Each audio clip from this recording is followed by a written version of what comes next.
Hello friends, welcome back to my channel. তো আজকে বেজে গেছে দুপুর 12টা। তো ব্লগটা স্টার্ট করতে করতে লেট হয়ে গেল বলতে রবিবার তো এটা ওটা করতে করতে আর কি দেরি হয়ে গেল। রান্না মোটামুটি চলছে। তো চলুন, এখন বাজে 12:15-20। তো এখন থেকে আমি আমার ব্লগটা স্টার্ট করছি। তো সঙ্গে থাকুন, দেখতে থাকুন। আর আছে কী কী রান্নাবান্না করছি, মেনুতে কী কী আছে, তো সবটাই আপনাদের সাথে শেয়ার করব। তো সঙ্গে থাকুন, দেখতে থাকুন পুরো ব্লগটা। তো আজকে আপনাদের সাথে একটা রেসিপি শেয়ার করব। তো আজকে হবে চিংড়ির ভাপা। তো আমি চিংড়িগুলো দেখুন পরিষ্কার করে ছাড়িয়ে নিয়েছি। তো চিংড়িগুলো প্রথমে দিয়ে দেব, যেহেতু ভাপা, তো যাতে ভাপাটা করব তাতেই আমি আর কি চিংড়িগুলো নিয়ে নিচ্ছি।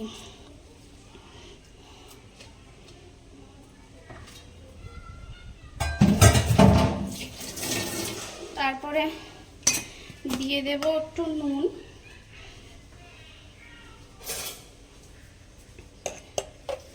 তো নুন দিয়ে দিলাম টেস্ট অনুযায়ী।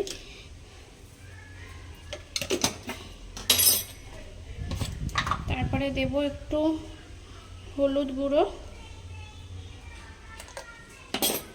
অল্প একটু কালারের জন্য দেব লঙ্কা গুঁড়ো, যেহেতু কাঁচা লঙ্কা দেব, তো কাঁচা লঙ্কা দিয়েছি তো ওই জন্য অল্প একটু গুঁড়ো লঙ্কা দেবো জাস্ট কালারের জন্য। তো এখানে আমি পেস্ট করে নিয়েছি সর্ষে, পোস্ত, অল্প 4 কোয়া রসুন আর কাঁচা লঙ্কা। তো আমি এখন এই পেস্টটা দিয়ে দেব।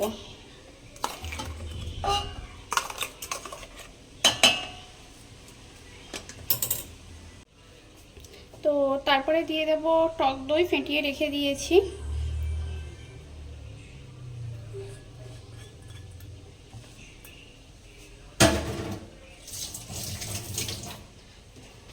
তো এটাকে ভালো করে আমি হাত দিয়ে মাখিয়ে নেব।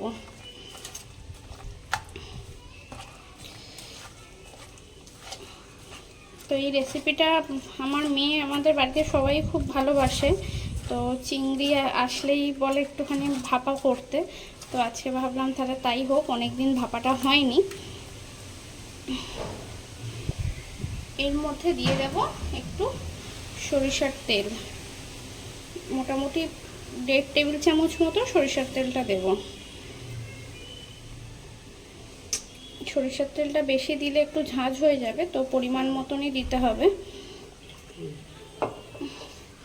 দিয়ে এটাকে ভালো করে মাখিয়ে নেব।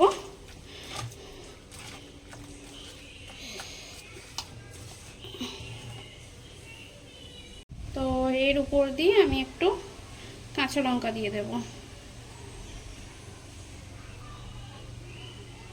আর সামান্য একটু উপর দিয়ে আর একটুখানি অল্প করে তেল দিয়ে দেব। তো এটা রেডি।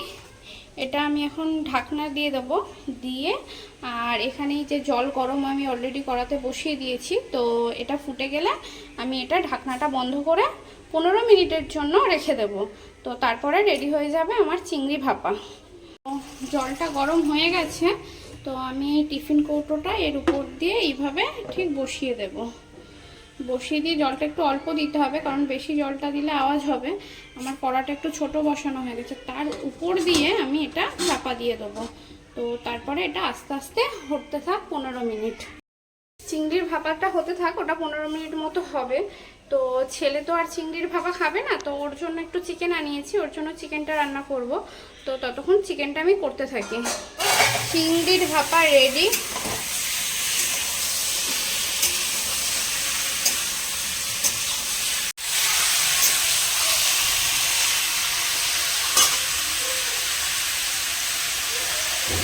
তো এখানে করছি চিকেন কষা, যদিও আমি বানাচ্ছি না, চিকেন কষাটা বানাচ্ছে বড় মশাই, আমি জাস্ট একটু সমিতিটা মেরে দিলাম। তো রবিবারে লাঞ্চ করতে বসে গেছি। তো আজকের লাঞ্চে আছে, দেখাচ্ছি কি আছে চিকেন কষা, আর এদিকে আছে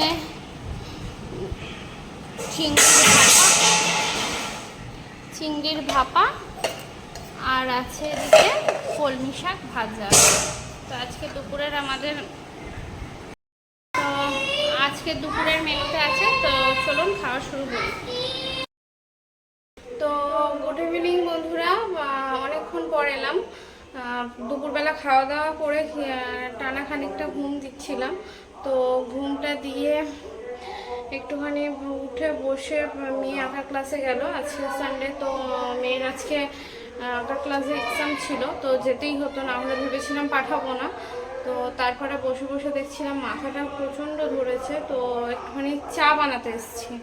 তো চলুন চাটা বানাতে বানাতে কথা হচ্ছে। তো দেখুন চাটা মোটামুটি হয়েই এসছে, বৃষ্টি পড়ছে, তো ভাবলাম একটু ঘন ঘন দুধের চা করি।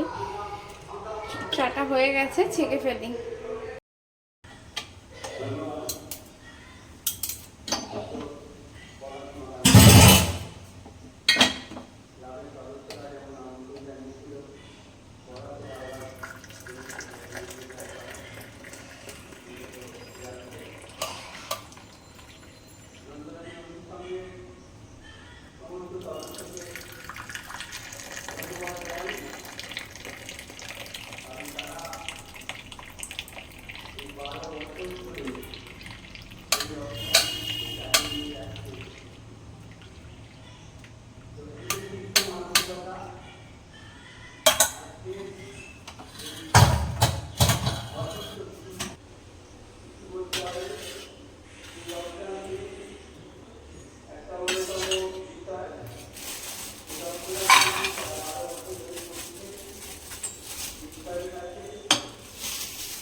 আজকের সন্ধ্যের টিফিন হচ্ছে চা আর নিমকি।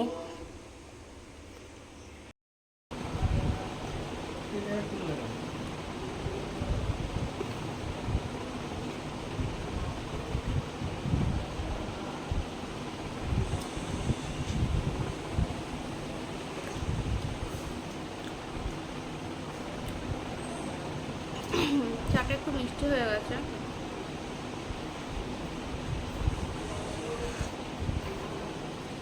তো আবহাওয়া দপ্তর বলছে নাকি প্রচণ্ড পরিমাণে ঝড় আসবে, তো ওটাই চিন্তার কারণ।